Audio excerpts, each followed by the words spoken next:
આ તકે મને અટલ બિહારી વાજपेयीજીની બે પંક્તિઓ યાદ આવે છે કે सब कुछ लगा है दाव पर अब रुक नहीं सकते, टूट सकते हैं मगर अब झुक नहीं सकते।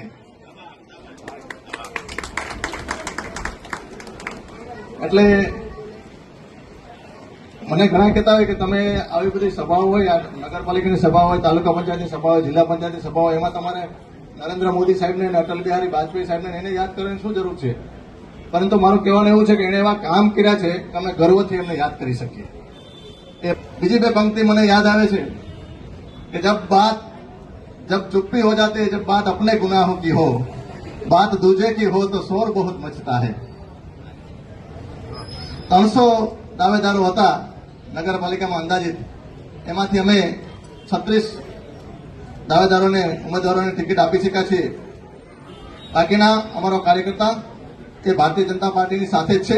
જંગી બહુમતીથી આપણા 36 ઉમેદવારો જીતે એના માટે અત્યારથી જ એમને શુભકામનાઓ પાઠવું છું।